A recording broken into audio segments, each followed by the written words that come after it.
Je voudrais d'abord commencer par remercier l'organisation de ce colloque et tout particulièrement Madame Bekiti-Bizeux d'avoir eu l'idée de m'inviter à donner cette conférence inaugurale qui m'a forcé à penser les relations entre deux domaines de recherche dans lesquels j'ai travaillé et que jusque-là j'avais considéré comme coexistant pacifiquement dans mes activités de recherche sans nécessairement les avoir conçus comme un tout intégré. Le premier de ces domaines de recherche, c'est celui de l'éducation aux médias et de la définition de ce qu'on appelle aujourd'hui la littératie médiatique, les compétences en éducation aux médias. Je vais y revenir tout de suite. Le second, c'est celui de la navigation sur Internet, la navigation dans les hypertextes et de ce qu'on sait de l'activité cognitive de la navigation, des usagers des hypertextes aujourd'hui. Alors, ce que je vais faire donc, dans le cadre de cette conférence, c'est m'appuyer sur un travail de recherche en cours dans le domaine de la littératie médiatique, travail de recherche qui est en cours dans le groupe de recherche en médiation des savoirs, groupe de recherche dont je fais partie, qui s'est attelé à tenter une définition de ce qu'on appelle aujourd'hui la littératie médiatique. Donc la littératie médiatique, ce serait les compétences caractérisant l'individu capable d'avoir une relation avec son environnement médiatisé qui soit à la fois critique et autonome, mais aussi créative et socialisée. Alors, au-delà de cette définition extrêmement générale, nous nous sommes attelés à essayer de créer un cadre conceptuel permettant de définir quelles sont les compétences que l'on peut mettre derrière ce vocable, littératie médiatique, et comment on peut les articuler et les cartographier les unes par rapport aux autres. Je vais donc ancrer mon exposé dans ce cadre général, en commençant par vous donner quelques éléments par rapport à ce cadre dont la question de départ est donc quelles sont ces compétences en littératie médiatique, pour ensuite envisager comment on peut caractériser l'activité de lecture et de navigation comme une activité intégrée à partir de ce cadre de pensée. Alors, par rapport à la question de la définition de la littératie médiatique, nous avons pris le parti, et je dis nous parce que nous sommes plusieurs collègues, dont mon collègue Thierry De Smet, à qui je rends hommage ici, a travaillé sur cette question. Nous avons pris le parti de définir la littératie médiatique comme un ensemble de compétences génériques, c'est-à-dire comme un ensemble de compétences transversales portant sur une multiplicité d'objets et de pratiques médiatiques, et donc n'étant pas attachées à un média particulier, la radio, la presse, la télévision, les médias numériques par exemple, mais bien comme s'appliquant de façon transversale à l'ensemble de ces objets médiatiques et à l'ensemble des thématiques que l'on peut identifier dans le domaine de l'éducation aux médias, comme la protection des mineurs, la communication commerciale, l'identification du placement produit, la critique, l'évaluation critique des médias d'information et des informations qu'ils nous livrent. Donc, les compétences dont je vais vous parler sont des compétences qui balayent à travers l'ensemble de ces thématiques et l'ensemble de ces supports médiatiques. Les distinctions que nous avons décidé d'opérer, elles sont de deux ordres. D'une part, en termes de domaine d'activité, et d'autre part, en termes de dimension des objets médiatiques et des pratiques médiatiques, ce que je vais détailler avec vous tout de suite. En termes de domaine d'activité, nous avons décidé de circonscrire 4 domaines que vous voyez ici à l'écran: la lecture, l'écriture, la navigation et l'organisation. Des termes qui sont à entendre dans leur sens le plus large. Le thème de ce colloque est centré sur la lecture. Nous entendons ici la lecture comme étant la lecture du texte au sens du texte de Barthes, comme disait M. Mathias il y a quelques minutes, c'est-à-dire le texte médiatique dans toute sa richesse multimodale, faisant appel à des registres sémiotiques, des langages différents. Et donc la capacité de lecture, ce serait, en 2 mots, la capacité à décoder, à comprendre et à évaluer des documents médiatiques, quel que soit leur support, leur format. Là, le domaine d'activité de l'écriture porterait lui plutôt sur la capacité à créer et à diffuser ses propres productions médiatiques en utilisant de façon appropriée les différents langages du texte, de l'image, du son, de l'image animée, etc. Mais aussi en utilisant les technologies appropriées pour mettre en forme ses propres productions médiatiques et les diffuser. L'activité de navigation comporte 2 facettes sur lesquelles je reviendrai plus tard dans mon exposé. Une première facette de recherche, la capacité à chercher de l'information, c'est-à-dire la capacité à se fixer des critères de recherche, à formuler des requêtes et à évaluer de façon critique les résultats que l'on obtient à travers cette recherche, j'y reviendrai, mais aussi, seconde facette complémentaire, la capacité à explorer de façon ouverte et non prédéterminée, la capacité à cultiver une certaine forme de curiosité médiatique permettant d'appréhender les différents formats, les différents types d'objets médiatiques qui peuplent un paysage médiatique donné, l'offre télévisuelle numérique, les médias d'information en ligne, etc., etc. La capacité d'organisation, dont je ne dirai qu'un mot ici, et qui pourtant, à mon sens, est l'un des grands oubliés des compétences en éducation aux médias aujourd'hui, qui serait donc une capacité à deux versants, à la fois un versant conceptuel, la capacité à concevoir des catégories ad hoc permettant d'organiser, de trier un ensemble d'objets médiatiques, mais aussi un ensemble de technologies médiatiques ou un ensemble de relations médiatisées, et également un volet technique qui consisterait dans la capacité à mettre en œuvre les outils techniques permettant d'organiser, de trier, d'annoter, d'accéder à l'ensemble des documents médiatiques auxquels nous sommes confrontés au jour le jour, les documents que nous produisons nous-mêmes, les documents que nous recevons d'autrui, les documents que nous partageons. Nous sommes tous et toutes confrontés aujourd'hui à l'accumulation des emails, des images, des morceaux de musique, des documents audiovisuels, des documents de travail, et la capacité à organiser l'ensemble de ces documents dans des tout cohérents qui nous permettent d'y accéder, d'y réaccéder, de retrouver ce que nous avons un jour trouvé sur le web, est une capacité qui devient, au jour d'aujourd'hui, extrêmement cruciale. Lecture, écriture, navigation et organisation donc.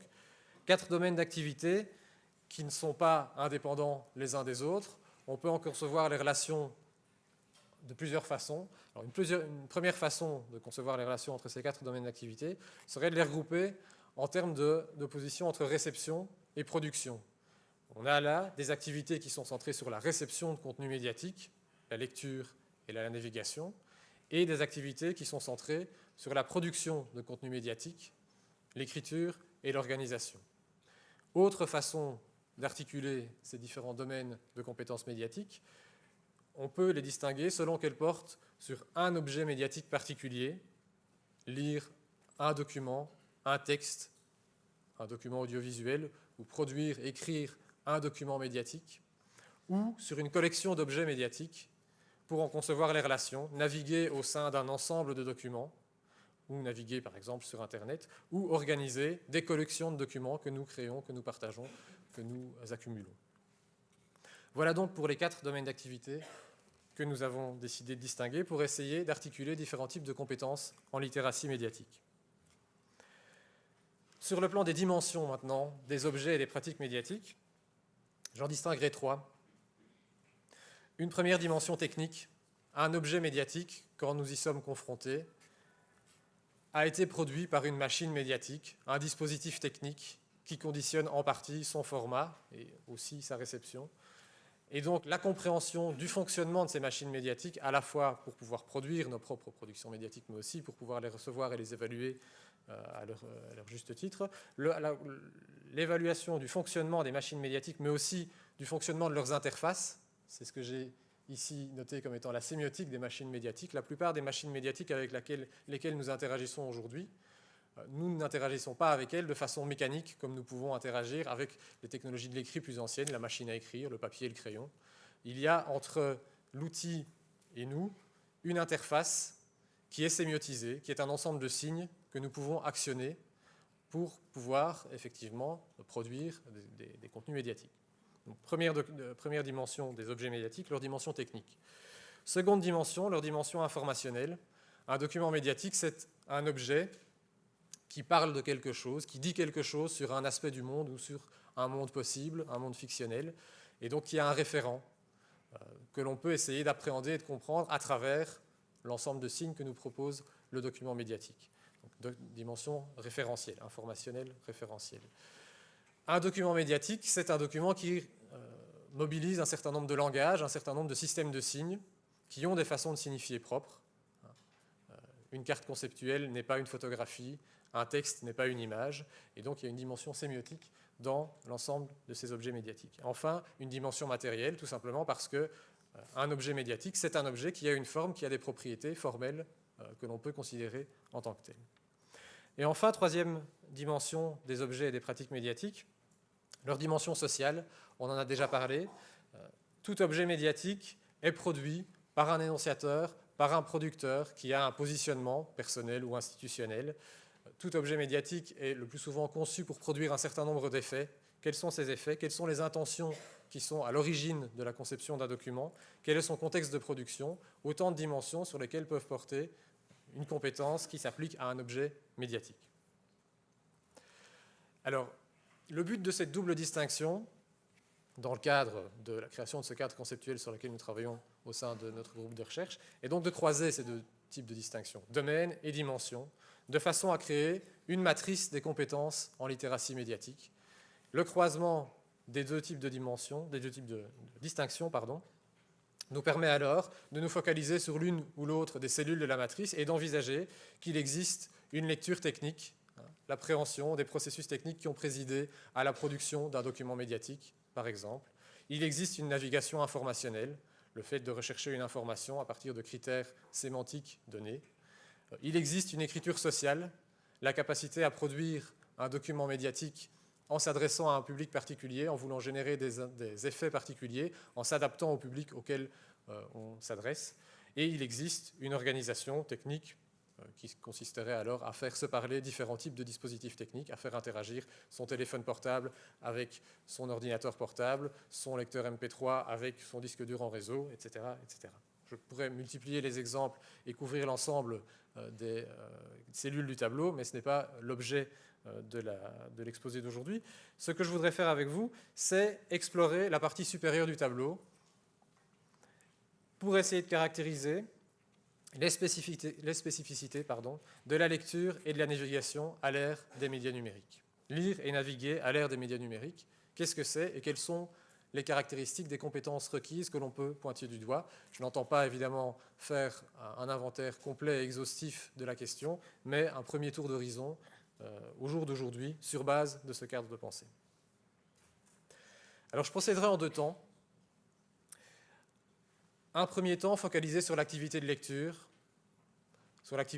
en général dans et à l'extérieur des médias numériques, et un second temps sur l'activité de lecture conçue comme un tout intégré avec l'activité de navigation, dans la mesure où dans les supports numériques contemporains, lecture et navigation se confondent le plus souvent et constituent une seule et même activité. Lecture, une activité multiple, donc tout d'abord. Alors une activité multiple, une activité complexe, on l'a déjà dit. Pourquoi? J'ai pointé du doigt deux spécificités de la lecture qui me semblent en faire un objet complexe, comme disait M. Mathias. La lecture est une activité qui combine une multiplicité de registres sémiotiques. L'activité de lecture aujourd'hui, nous ne pouvons pas l'entendre uniquement comme la lecture textuelle, la lecture du matériau textuel, du langage naturel. La lecture textuelle dans les documents électroniques n'est plus nécessairement le mode dominant. On a des dispositifs qui articulent l'image, le son, le texte de façon originale et dans laquelle la primauté du texte n'est pas nécessairement avérée. Alors, de façon plus spécifique, avec la migration du modèle livresque papier ancien de la publication traditionnelle vers la publication électronique, on a assisté, c'est déjà arrivé, à une modification des rapports entre texte et paratexte. Qu'est-ce que j'entends par là? J'emprunte l'idée à mon collègue Daniel Peraya. Dans le modèle livresque du support papier traditionnel, le document médiatique est articulé autour d'une colonne vertébrale textuelle. On a le texte autour duquel peuvent graviter différents types d'unités discursives qui peuvent être des images, des textes, des diagrammes, des cartes conceptuelles, que sais-je, que l'on considère comme du paratexte. Le plus souvent, le modèle dominant veut que le texte détermine les conditions de lecture du paratexte. Dans le texte, par exemple dans les manuels scolaires traditionnels, le texte dit bien souvent comment il faut lire le graphique qui l'accompagne.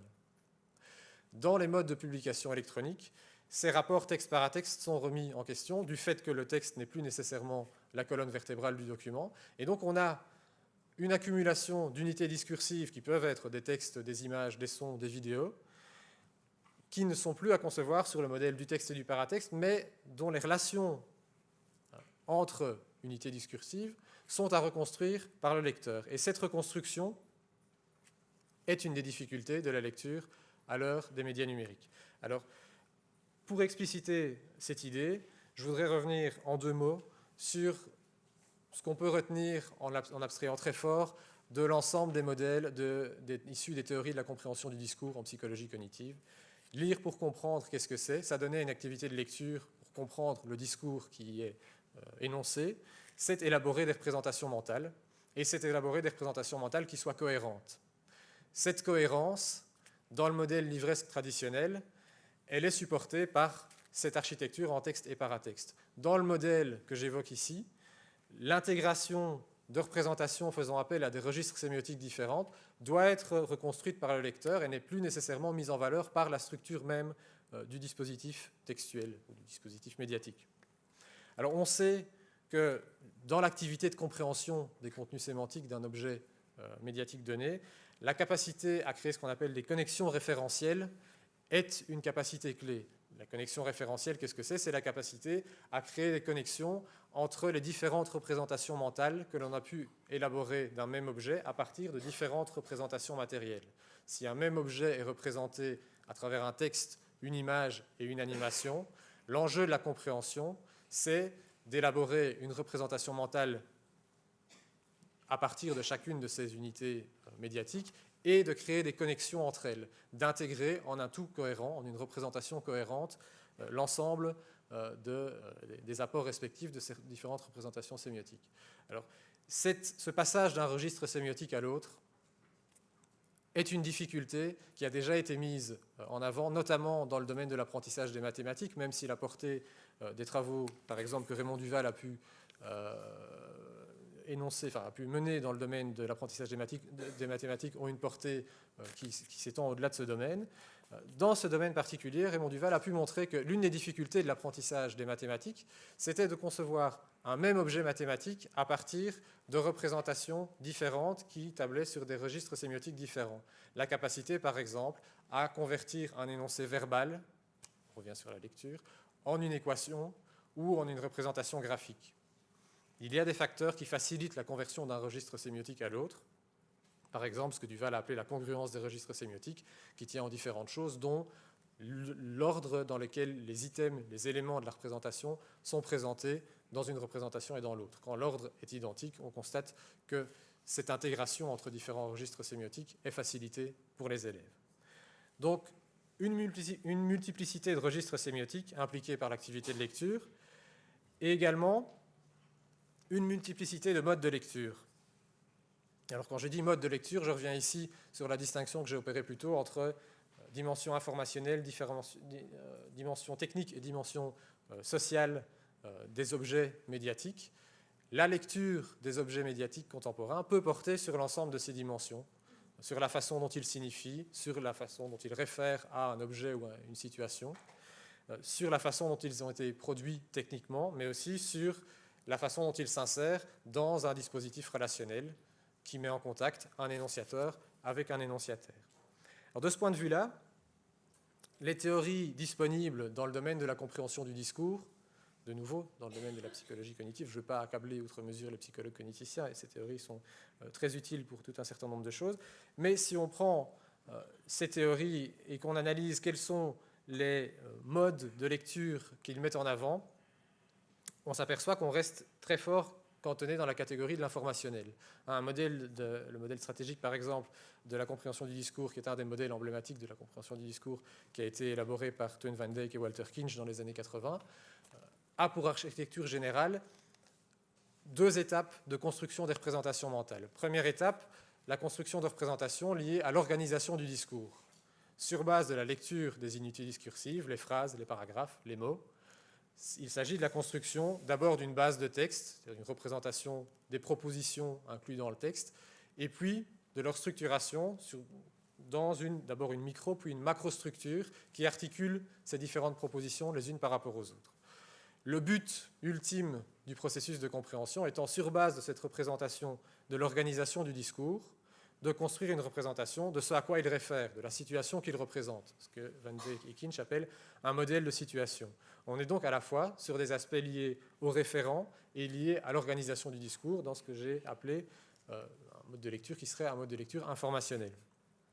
Alors, à titre d'exemple, j'ai repris ici les catégories sur lesquelles nous essayons de nous appuyer de nouveau dans le cadre de l'élaboration de cette matrice de compétences en littératie médiatique, pour distinguer des sous-catégories au sein des dimensions informationnelles, techniques et sociales. Alors, les modes de lecture que l'on peut envisager, la liste n'est certainement pas exhaustive, ils sont les suivants. Un mode de lecture référentiel qui est lire le document comme ayant un référent, quelque chose dont il traite, essayer d'appréhender ce qui est représenté. Un mode de lecture sémiotique, d'évaluer le document comme système de représentation et la façon dont il signifie. Un mode de lecture formel, simplement contempler ou évaluer le document dans sa forme en tant que forme-objet. Un mode de lecture technique, le document comme indice de sa production technique, donc comme portant les traces des procédés techniques qui l'ont produit. Et puis, tout le reste sont des dimensions qu'on pourrait chapeauter par la dimension sociale. Le document dans sa dimension éthique, le document dans son contexte de production institutionnelle, les intentions à l'origine du document, les effets du document, etc., etc. Vous voyez que les angles de lecture que l'on peut envisager par rapport à un objet médiatique donné sont extrêmement divers. Il y a un vrai enjeu dans la capacité de synthèse entre ces différents modes de lecture. La lecture, une activité multiple, donc, aussi. Alors, je vais maintenant passer au second volet de mon exploration de l'activité de lecture. La lecture et la navigation, une frontière floue entre les deux, une activité intégrée à l'heure des médias numériques. Je vais procéder en 5 temps, en me centrant d'abord sur le cas prototypique de la rencontre entre un usager et un document, un hypertexte, un hyperdocument, et l'interaction entre cet usager et cet hyperdocument et le travail de lecture que peut déployer, lecture et de navigation que peut déployer l'usager par rapport à un document hypermédiatique particulier. Dans ce cadre-là, j'envisagerai en quoi l'activité de lecture-navigation est une activité double qui combine à la fois une dimension sémantique, la capacité à comprendre les contenus, et une dimension matérielle, la capacité à interagir avec l'interface. Je pointerai du doigt ensuite un certain nombre de capacités ou de ressources cognitives qui ont été identifiées dans la littérature sur les hypermédias comme jouant un rôle facilitateur dans le travail de navigation des usagers des hypertextes. Je passerai ensuite à un point de vue alternatif qui est celui de la rencontre entre l'usager et une collection de documents, le cas le plus typique étant l'interaction entre l'usager et Internet, dans lequel on a une hétérogénéité de documents, de sources, de sites web, de ressources disponibles, dans lequel on n'a plus un document unique à explorer. Et j'envisagerai la question de la façon dont on peut reconstruire une représentation cohérente dans ce contexte-là, dans un premier temps, c'est le point 3. Je détaillerai ensuite certaines compétences en recherche et en exploration, dont j'ai déjà parlé plus tôt.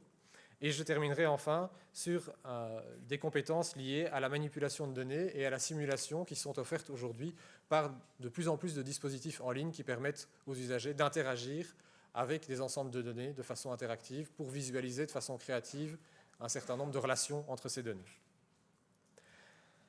Navigation sémantique et matérielle tout d'abord. Dans l'interaction avec les hypertextes, avec les hypermédias, s'ajoute à la maîtrise du traitement de l'information, la maîtrise du dispositif technique.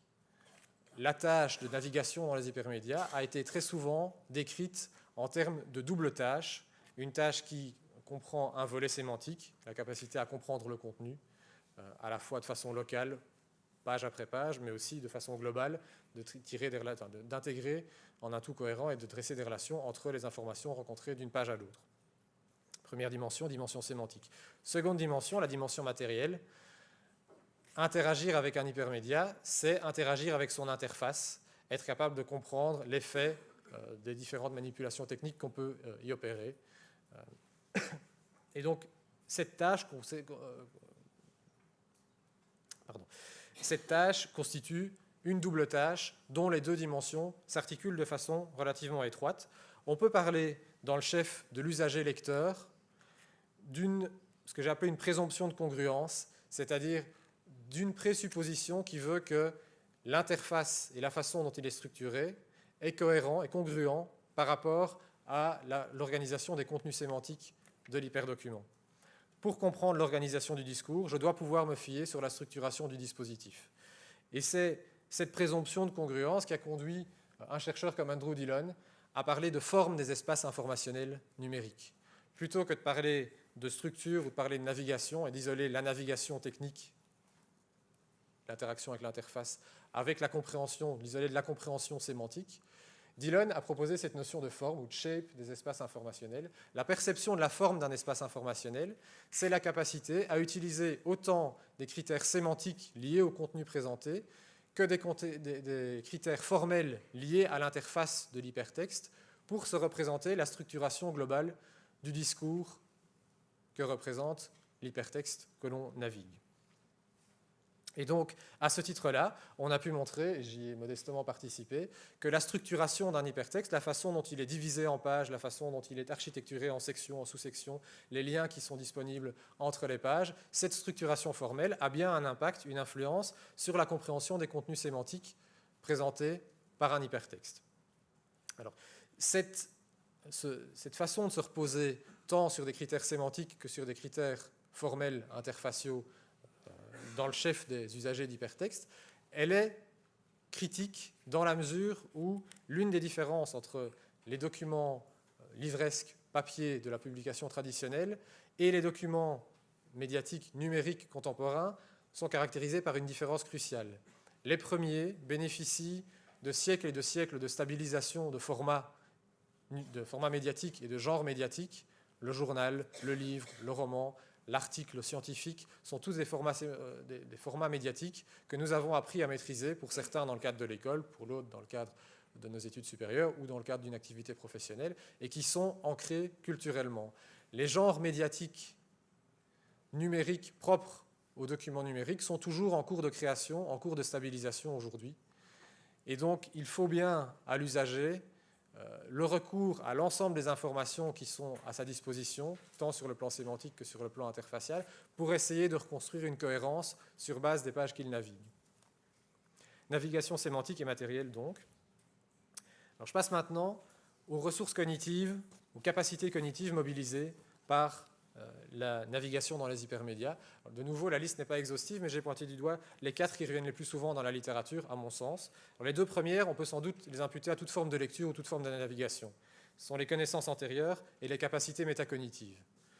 Les connaissances antérieures, l'idée c'est bien que si on dispose de connaissances antérieures sur un domaine de contenu particulier et que l'on interagit avec un hypermédia sur ce domaine de contenu, on aura plus de facilité à en comprendre les contenus et à les intégrer dans nos représentations mentale existante que si on dispose de moins de connaissances antérieures sur ce domaine de contenu.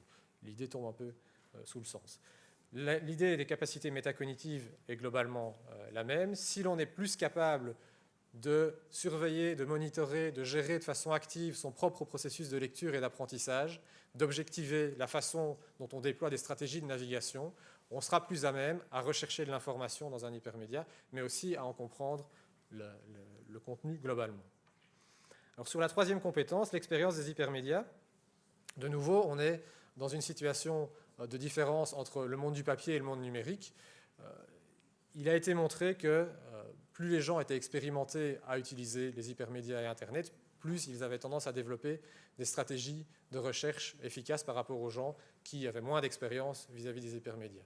On pourrait dire la même chose vis-à-vis des supports papier, sauf que les supports papier font l'objet d'une acculturation, font l'objet d'une éducation qui prend à peu près l'ensemble du parcours scolaire des élèves et qui fait que, de ce point de vue-là, l'acculturation au texte écrit papier, elle est beaucoup plus ancrée culturellement et donc, a priori, la population en dispose de façon beaucoup plus uniforme que l'expérience des hypermédias. Alors, je voudrais m'attarder sur la quatrième de ces capacités cognitives, qui sont les aptitudes visio-spatiales, dont on sait à la fois peu et beaucoup de choses par rapport à leur relation à la navigation aux hypermédias.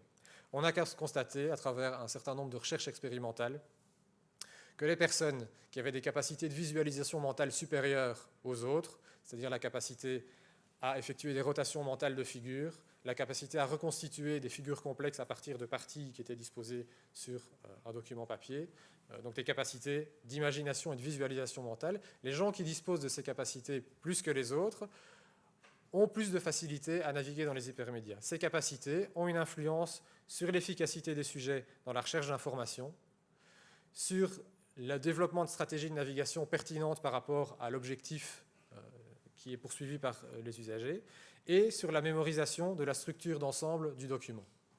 La façon dont ces habiletés interviennent et comment elles sont effectivement mobilisées dans l'activité de navigation dans les hypermédias reste encore une zone d'ombre dans ce domaine de recherche, même si plusieurs chercheurs s'y attellent aujourd'hui, dont une de mes doctorantes, pour l'anecdote. Mais donc il y a bien un rôle des aptitudes visuospatiales dans la capacité à naviguer un hypermédia. Alors, en particulier, cette capacité s'avère critique parce que l'hypothèse générale qui a été posée quant à l'utilité de ces aptitudes visuospatiales est la suivante. Les personnes qui disposent de ces aptitudes visuospatiales sont plus à même à se créer un modèle mental de l'organisation de l'ensemble du document. Un peu comme quand on navigue dans une ville inconnue, il y a des gens qui sont plus à même de se créer une carte cognitive de cet environnement inconnu et de s'y orienter facilement, rapidement, et d'autres qui sont moins dotés de ces aptitudes visuospatiales, qui ont plus de difficultés à se créer une carte cognitive de cet environnement. Dans les hypermédias, on constate que les gens qui disposent de ces aptitudes, c'est en tout cas l'hypothèse, seraient plus à même de se créer un modèle mental de l'organisation globale du document. De nouveau, une capacité clé dans un domaine dans lequel les genres médiatiques ne sont pas encore stabilisés et dans lequel il y a une variété de structures, une variété de dispositifs qui empêchent de se créer des horizons d'attente fiables et stables par rapport à l'interaction avec un document donné. Alors ces capacités visuospatiales, leur utilité est en adéquation avec l'utilisation d'un certain nombre d'aides à la navigation, d'aides graphiques à la navigation. J'ai repris ici l'exemple des cartes conceptuelles. Une carte conceptuelle qui représente la structure d'un document, d'un hyperdocument, comme aide à la navigation, fournit effectivement une aide, produit un effet positif à la fois sur la mémorisation des contenus des hyperdocuments, mais aussi sur le développement de stratégies d'études. Et cette aide est plus importante pour les sujets moins dotés en aptitudes visuospatiales. Donc on est dans un phénomène de compensation où la représentation externe sémiotique de la structure du document aide à pallier à l'absence d'aptitudes visuospatiales qui aident les gens à se bâtir ce fameux modèle mental du document. Alors, ceci dit, on constate aussi que la carte conceptuelle, utilisée comme aide à la navigation, représente une charge cognitive, une charge de traitement cognitif supplémentaire, qui ne produit ses effets que s'il existe une cohérence, une congruence forte entre la structure de la carte et la structure sémantique du domaine de connaissances représentées par le document. Si, pour prendre un exemple simple, les catégories et les sections d'un site web ne reflètent pas les catégories sémantiques du contenu qui sont, des contenus qui sont présentés par ce site web, alors la carte n'est d'aucune utilité. Alors je voudrais maintenant élargir la situation à laquelle je me référais jusqu'à présent, de la rencontre d'un usager à un document à la rencontre d'un usager avec l'ensemble de l'Internet, avec une collection importante de documents, d'hyperdocuments.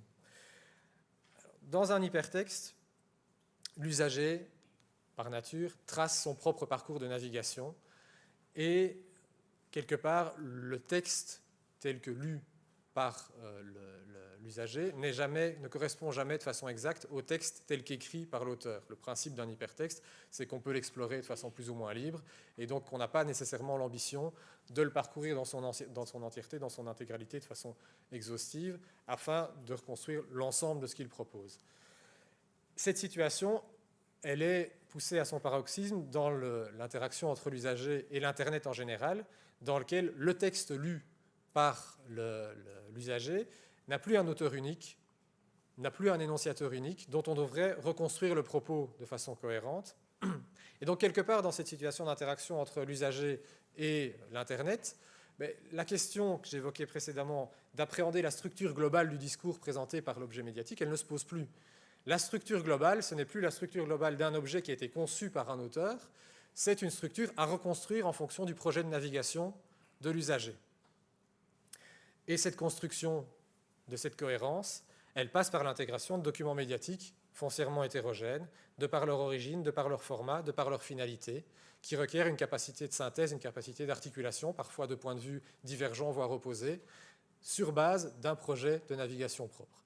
Quelque part, pour reprendre une figure que j'emprunte à Jean Clément, un texte qui date des années 90, le lecteur navigateur d'un internaute est face à une ascendette généralisée. Une ascendette, si vous avez souvenir de vos cours de rhétorique des années de secondaire, c'est la figure de rhétorique dans laquelle le terme de liaison entre deux propositions est supprimé. On est effectivement devant un univers dans lequel on a un ensemble de documents hétérogènes, dans lequel il n'y a pas de terme de liaison entre les différents documents. Les termes de liaison sont à reconstruire par le lecteur-navigateur. Et donc, ce type de contexte appelle au développement d'une compétence dont j'emprunte l'intitulé à Henry Jenkins et à ses collègues, qu'il appelle la Transmedia Navigation, la navigation transmédiatique, qui serait la capacité à suivre le flux d'histoire et le flux d'informations à travers des modalités multiples, à travers un ensemble de documents hétérogènes. Alors si on y réfléchit bien une seconde, la Transmedia Navigation, la navigation transmédiatique, c'est déjà une compétence requise dans les médias traditionnels, notamment dans les mass médias d'information, quand on suit l'actualité à partir de la radio, de la télévision, de la presse papier, de la presse électronique, on est obligé effectivement de procéder à l'intégration de documents qui ont été produits par des énonciateurs variés sur des supports variés. Cette compétence prend une ampleur plus grande dans les médias numériques parce que d'une part, elle quitte le terrain exclusif des médias d'information pour aborder le terrain de la fiction. On est devant des formes fictionnelles, dit Henry Jenkins, qui se déploient de plus en plus sur des modalités différentes, sur des supports différents. Des films qui sont prolongés par des quêtes en ligne, des séries télévisées qui font l'objet de webisodes, des jeux vidéo qui prolongent d'autres contenus médiatiques, etc., etc. Et donc à la fois le nombre de contextes dans lesquels cette compétence de navigation transmédiatique est élargie et une nouvelle dimension participative y est ajoutée dans la mesure où certains de ces objets médiatiques qui viennent prolonger des univers fictionnels sont des dispositifs participatifs, comme des jeux vidéo, ou comme, pour prendre l'exemple de la fanfiction, dans lequel le fan d'un format médiatique donné peut produire sa propre fiction et prolonger les aventures, que sais-je, d'Harry Potter, de James Bond ou que sais-je, en produisant lui-même ses propres contenus médiatiques, en prolongeant sa lecture. Alors, dans le contexte de la navigation, je l'ai dit en commençant mon exposé, on peut distinguer deux facettes à la navigation, que serait la recherche focalisée en fonction de critères définis et l'exploration libre et ouverte, deux types de compétences qui apparaissent de façon critique dans l'interaction avec l'Internet dans un contexte de surabondance d'informations, de technologies médiatiques et d'opportunités de contact. Alors je vais les passer en revue rapidement toutes les deux. Compétences en recherche d'abord, qui n'est pas un thème nouveau qui est apparu avec les médias numériques. C'est un thème relativement ancien qui a déjà été abordé par l'école dans la problématique de la recherche documentaire, qui est abordé depuis longtemps dans le domaine de l'éducation aux médias sur la question du jugement de crédibilité et de fiabilité des sources dans la lecture des médias d'information. Donc la capacité à développer des critères de recherche et à évaluer ces critères de recherche qui met en avant l'importance du jugement critique, c'est-à-dire l'importance de la capacité à évaluer à la fois la pertinence d'une information trouvée par rapport aux critères de recherche et d'identifier de façon fiable les sources, l'identité de la source dans un contexte dans lequel on est face à une multiplicité d'énonciateurs. Alors, cette capacité au jugement critique, elle apparaît comme particulièrement importante dans un contexte où on constate que justement la plupart des gens, et en particulier les élèves et les étudiants, montrent d'un déficit de compétences critiques dans leur recherche d'informations sur Internet, au-delà des compétences techniques. C'est ce qu'une chercheuse comme Esther Argitay a appelé le Second Level Digital Divide, la fracture numérique de second ordre. Et là, je me permettrai de me poser un peu en désaccord par rapport à la conception de fracture numérique qu'a développée M. Mathias. Ça ouvrira au débat. La question de la fracture numérique aujourd'hui, et là-dessus je crois que tout le monde est d'accord, n'est effectivement plus une question d'accès à la technologie. L'accès à la technologie, les différences en termes d'accès à la technologie ont été largement résorbées et il n'y a plus de fracture à proprement parler. Par contre, il existe une fracture en termes de compétences d'évaluation critique et de compétences critiques de recherche d'informations qui différencient les individus qui maîtrisent simplement des procédures techniques de base pour utiliser, pour le dire grossièrement, les moteurs de recherche comme Google et qui utilisent toujours les mêmes procédures, quelles que soient les tâches de recherche d'information qu'ils doivent développer, et les gens capables de s'approprier de façon critique les possibilités techniques de l'outil et de formuler de façon critique des requêtes, d'évaluer de façon critique les résultats qu'ils obtiennent et de sélectionner de façon critique les informations qui sont délivrées par les moteurs de recherche. On constate dans le fait des étudiants une surexploitation de routines élémentaires de type click and look. Donc, je tape une requête en langage naturel dans Google et je clique de façon systématique sur les premiers résultats de recherche pour simplement regarder ce qu'il me propose. Et s'il y a un degré de collusion minimal entre ce que je recherche et ce que je vois à l'écran, je conserve et je m'arrête là. Il y a un suremploi de ressources, des ressources les plus familières. La plupart des adolescents aujourd'hui utilisent Google et Facebook pour rechercher de l'information, quel que soit le type de recherche d'information qu'ils mènent. Et ça donne, et là, je peux peut-être ajouter un bémol à cette affirmation, à ce qu'on appellerait la recherche horizontale. Je rejoins la métaphore de la plongée en profondeur et du surf sur la vague. La recherche horizontale superficielle plutôt que la recherche verticale en profondeur, approfondie. Ceci dit, cette tendance semble être une tendance lourde qui se manifeste à travers plusieurs enquêtes récentes, non pas dans le chef uniquement des élèves ou des adolescents, mais dans le chef de l'ensemble de la population. Donc, il faut arrêter de faire haro sur le baudet en ce qui concerne les élèves. Ils ne sont pas les seuls à s'adonner à ce type de pratique. Et donc, globalement, dans ces comportements de recherche, les élèves en particulier développent peu d'évaluation de la pertinence ou de l'autorité de la source. Il y a une enquête récente qui, je pense, date de 2006, c'est pas si récent que ça, du projet PEW aux États-Unis, qui a montré que 80% des citoyens américains recherchaient de façon plus ou moins régulière de l'information liée à la santé et à leur santé sur Internet. Au sein de ces 80%, seulement 25% des gens pensent à vérifier la date de publication des informations qu'ils trouvent et la source des informations qu'ils trouvent. 75% des gens le font jamais ou rarement. C'est un fait qui me semble relativement parlant dans ce domaine. Compétences en recherche, compétences en exploration, qui serait le pendant de la compétence en recherche, qui combinerait une capacité à l'ouverture, à la disponibilité, à la curiosité, à l'exploration libre de ce qu'offre un paysage médiatique. Qu'est-ce qui se produit aujourd'hui? Qu'est-ce qui existe aujourd'hui dans la blogosphère ou dans les médias d'information? Mais également une capacité à la fermeture, c'est-à-dire une capacité à l'attention sélective. Devant la déferlante d'informations à laquelle nous sommes tous confrontés, il faut pouvoir à un moment fermer la porte. Alors, cette capacité d'exploration active et critique, elle me semble être une compétence essentielle dans le contexte d'évolution technologique que nous vivons actuellement, dans lequel un certain nombre de facteurs nous ramènent constamment à ce que nous connaissons déjà ou à ce que nos amis, nos pairs, nos proches aiment déjà. L'intégration technologique des médias numériques et audiovisuels favorise l'explosion du nombre d'offres de niche, des canaux audiovisuels focalisés sur une thématique particulière ou de la consommation à la demande, du téléchargement plutôt que du suivi d'une offre médiatique généraliste. Par ailleurs, on sait, c'est particulièrement vrai pour les jeunes, que les usages médiatiques des jeunes sont essentiellement définis par l'interaction entre un petit nombre de pairs entre eux. Les adolescents d'aujourd'hui écoutent, regardent, lisent, jouent à ce que leurs amis écoutent, regardent ou lisent ou jouent.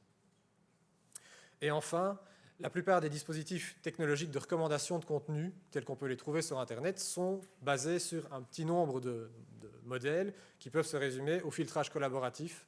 Vous achetez un article, un contenu médiatique quelconque, un DVD, un livre sur Amazon, la première chose qu'on va vous montrer, c'est si vous avez aimé ceci, vous aimerez probablement cela, en faisant des filtrages sur base de ce que d'autres gens ont acheté avant vous.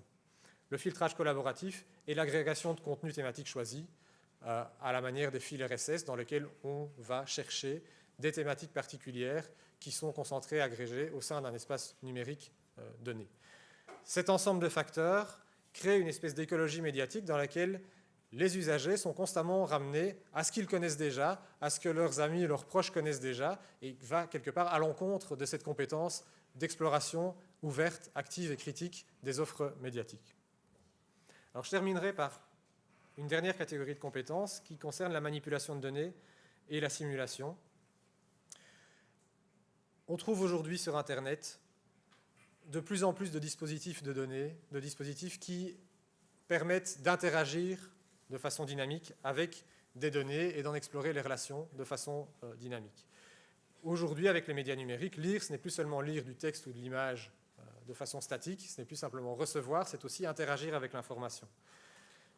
J'ai ici repris quelques dispositifs, quelques exemples de dispositifs comme le Google Public Data Explorer qui permet d'explorer un certain nombre de données statistiques disponibles librement, puisées dans un ensemble de bases de données.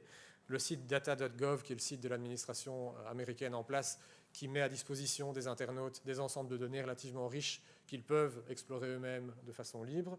Et puis un nombre croissant de quotidiens qui s'adonnent à la création de dispositifs d'exploration de données, dont je vais vous montrer quelques exemples tout de suite, et qui semblent dessiner l'émergence d'une nouvelle pratique médiatique que serait le data journalism, le journalisme des données, qui a fait l'objet d'un documentaire web récent extrêmement intéressant dont j'ai repris l'adresse ici, hébergé à Stanford. Alors, le data journalism, ce serait une pratique qui mixerait le journalisme traditionnel, l'infographie et la statistique, permettant aux usagers de visualiser des données de façon dynamique en fonction de leur propre choix. Si cette pratique journalistique émerge, il doit émerger le pendant d'une pratique de lecture correspondante, qui serait le travail du lecteur d'explorer de façon créative ces ensembles de données. Alors, quelques exemples rapides, 2 empruntés au New York Times et un 3e emprunté à Google, enfin, au Data Explorer de Google, avec des degrés d'exploration possibles croissants. Donc, les 2 premiers étaient insérés dans un article de presse, étaient liés à un article de presse sur les prévisions budgétaires aux États-Unis, c'est-à-dire les prévisions de l'évolution du déficit budgétaire, pour le dire en 2 mots, aux États-Unis. Le graphique interactif ici, dont j'ai repris une capture d'écran, je ne peux pas l'explorer avec vous ici sur base de ce slide, permet donc de confronter l'évolution du déficit budgétaire américain avec l'évolution des prédictions dans le temps de cette évolution du déficit budgétaire. Donc le lecteur a le choix de 2 modes d'interaction. Le premier, qui est représenté par cet outil de navigation en haut à gauche, qui lui permet de suivre le raisonnement du journaliste et de suivre les 6 étapes dans lesquelles le journaliste commence l'évolution du déficit budgétaire. Et puis, il peut aussi utiliser de façon libre le curseur qui se trouve sur l'axe du graphique afin de positionner le curseur à l'année qui l'intéresse pour visualiser l'état actuel du déficit et les prédictions de l'année en cours par rapport à l'évolution du déficit. Donc il y a une possibilité d'interaction avec les données qui est encore un peu limitée. Alors cette possibilité d'interaction avec les données, elle est un peu plus ouverte dans ce second graphique qui reprend les taux de chômage aux États-Unis. Taux de chômage par défaut affiché pour tous les hommes et toutes les femmes, dans toute catégorie de personnes confondues, et puis qui offre la possibilité d'explorer ces taux de chômage par catégorie sociodémographique. Et le choix est alors laissé entièrement à l'internaute. Et donc ici, la sélection que j'ai opérée pour cette capture d'écran, ce sont donc les hommes blancs entre 25 et 44 ans qui n'ont pas terminé l'école secondaire et pour lesquels on peut donc constater que la courbe d'évolution du taux de chômage est nettement supérieure, bien qu'elle suive la tendance générale, à la courbe moyenne. On peut donc effectuer des visualisations, des comparaisons de façon dynamique sur base de ce type de graphique qui est toujours lié à un contenu textuel existant, l'article de presse qui l'accompagne. Dernier exemple, issu du Google Public Data Explorer, dans lequel on peut choisir toute une série de bases de données, et que là, dont on peut visualiser les relations de façon beaucoup plus ouverte. Ici, c'est le taux de chômage en Europe qui a été sélectionné, donc, choix de la base de données à explorer, choix des critères de comparaison, on peut comparer en fonction du lieu, donc en fonction du pays concerné, en fonction de l'âge, en fonction d'une série d'autres variables, et visualiser à la demande les courbes d'évolution du chômage. Ici, j'ai repris la Belgique et la France en mode de boutade, pour vous montrer qu'on est un tout petit peu mieux lotis que vous. Et encore. Et donc, il incombe dans cet outil-là à l'utilisateur de construire les relations qu'il veut explorer entre données. Il n'y a pas de construction a priori. L'ensemble des choix sont imputés au lecteur navigateur. Alors, je voudrais maintenant synthétiser l'ensemble du parcours que j'ai effectué avec vous à partir de 2 points. La lecture contemporaine, à l'ère des médias numériques, nécessite certainement de traiter de l'information textuelle, mais ça va bien évidemment bien au-delà. Ça nécessite également d'intégrer et de synthétiser des registres sémiotiques différents, de synthétiser le formel, l'interfacial et le sémantique, de synthétiser les apports de supports multiples et de points de vue multiples et de les articuler en un tout cohérent. Et si je devais en refaire la liste en termes de compétences, je distinguerais des capacités qui sont d'un niveau relativement bas en termes de traitement cognitif, le traitement des informations locales, textuelles, imagées, sonores, la capacité à établir des connexions référentielles entre différents types de représentations élaborées à partir de types de représentations sémiotiques différentes, la capacité de visualisation mentale de la forme des espaces informationnels, et puis des capacités qu'on pourrait plutôt nommer des compétences de plus haut niveau, de plus haut ordre, qu'on peut mettre peut-être en action de façon volontaire et intentionnelle, la recherche adaptative, critique et évaluative, l'exploration curieuse, équilibrant ouverture et fermeture, et des compétences de manipulation et de simulation interactive de données. Je m'arrêterai là et je vous remercie pour votre attention.